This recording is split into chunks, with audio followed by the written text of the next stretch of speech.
Ang daming walang ulo at walang isip sa ating ebanghelyo ngayon. Isa na nga lang ang may ulo at isip, si Juan Bautista, subalit pinapugutan pa nila ng ulo.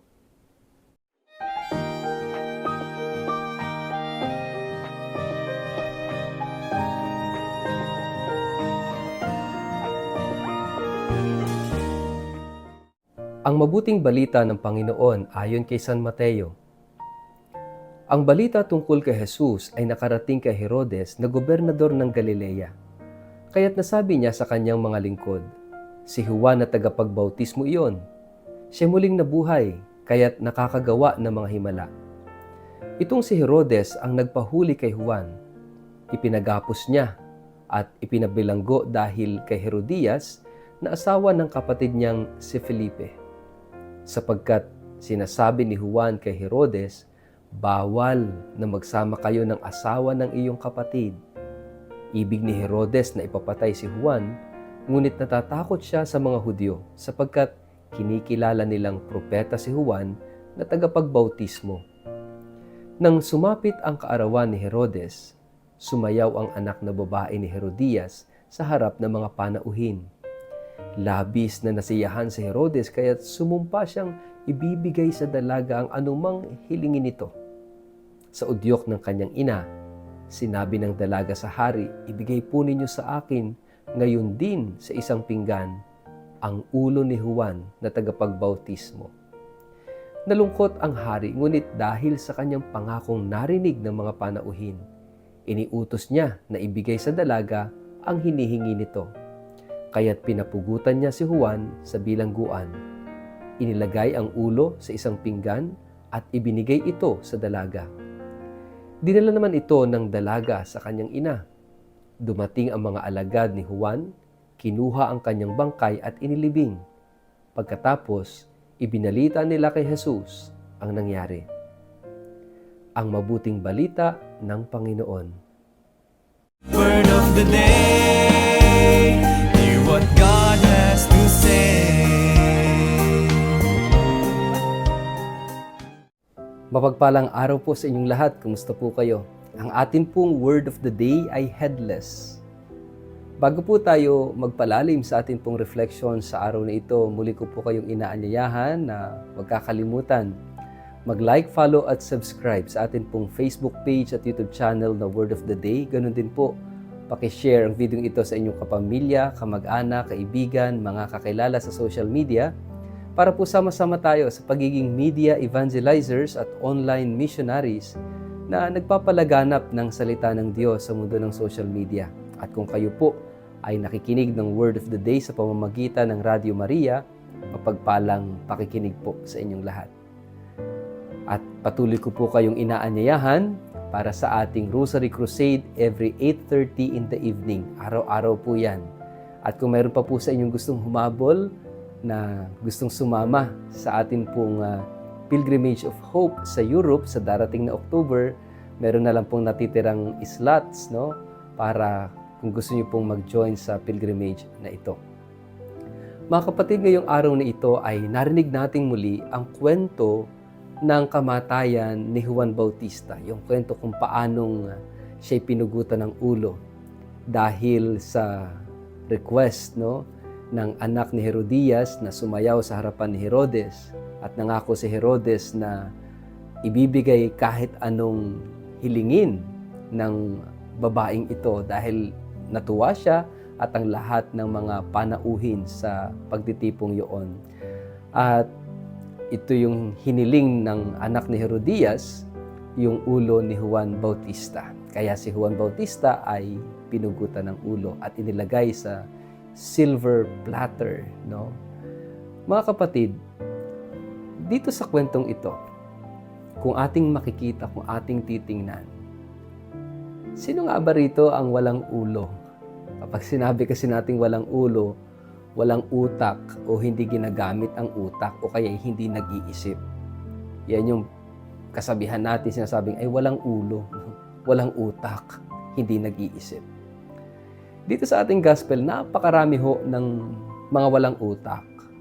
Napakaraming characters dito yung walang isip. Si Herodes na hindi nag-iisip, no? Bugso-bugso ang kanyang desisyon dahil siya'y natuwa lamang, sinabihan na itong babaeng sumayaw na ito na lahat ng hilingin mo kahit nga kalahati ng aking ari-ari ibigay ko sa iyo dahil natuwa. So hindi na nag-isip. Kaya nagulat na lang siya nang biglang yun ang hiniling ng babaeng ito. Kahit yung babaeng sumayaw, anak ni Herodias, ay hindi rin nag-iisip. Walang sariling desisyon. Tinanong siya kung anong gusto niya.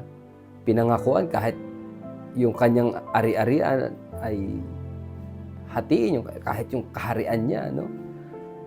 Pwede namang hilingin niya yon. Pero tinanong pa yung nanay niya na mayroong galit kay Juan Bautista dahil pinupuna ni Juan Bautista yung pamumuhay ni Herodias na siya ay nakikisama, no, sa kapatid ng kanyang asawa.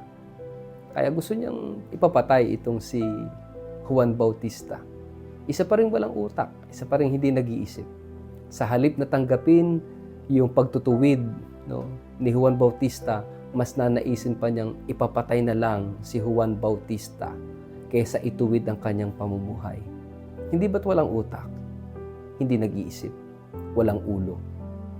Kahit naman yung mga tao doon na guests ni Herodes ay mga wala ring utak.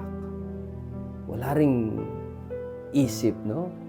At kahit na yung pumugot ng ulo, no, ni Juan Bautista, hindi naman siya nag-iisip eh.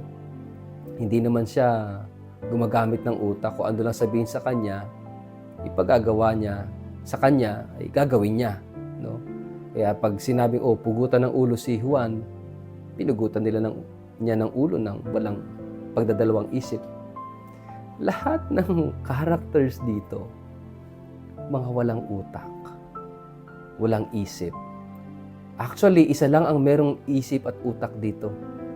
Si Juan. Si Juan Bautista lang ang mayroong utak, ang mayroong isip. Siya lang talaga. Pero pinugutan nila ng ulo. Bakit? Kasi siya lang yung may ulo. Lahat sila dyan, mga walang ulo. Lahat sila dyan, hindi nag-iisip. Mga kapatid, ito isang napakalaking mensahe para sa ating lahat na lagi nating iisipin. Gamitin natin yung ating utak. Gamitin ang ating isip. Binigyan tayo ng Diyos ng isip na nasa utak at yung utak nasa ulo. Upang sa ganun, ay alamin natin ang kalooban ng Diyos. Upang maunawaan natin kung ano ang nais niya. At isipin natin siya palagi at isipin natin ang ating kapwa. Bakit tayo maisip? Para sa Diyos yan. Para isipin palagi ang Diyos. And we have to admit, hindi sa lahat ng pagkakataon, hindi sa lahat ng oras, nasa isip natin ang Diyos. Kaya nga, napakahalaga na hilingin natin yung grasya na ito na lagi siyang ilagay sa ating isipan. At yung isip, naghahanap, nagtatanong, nagnanais umunawa. At sana itong hinahanap ng isip na ito, ng kaliwanagan, ng katotohanan, ay dalhin tayo sa Diyos, hindi ilayo sa Diyos. Maraming tao matatalino, pero ginamit ang talino sa paglayo sa Diyos. Ginamit ang talino sa paglaban sa Diyos. Ginamit ang talino sa pagtalikod at iba pa ay ginagamit ang talino para isipin, ipaunawa sa iba at pilitin ang iba na maniwala na walang Diyos. Kanino ba galing ang isip natin? Sino ba ang gumawa ng utak natin? Hindi ba't ang Diyos?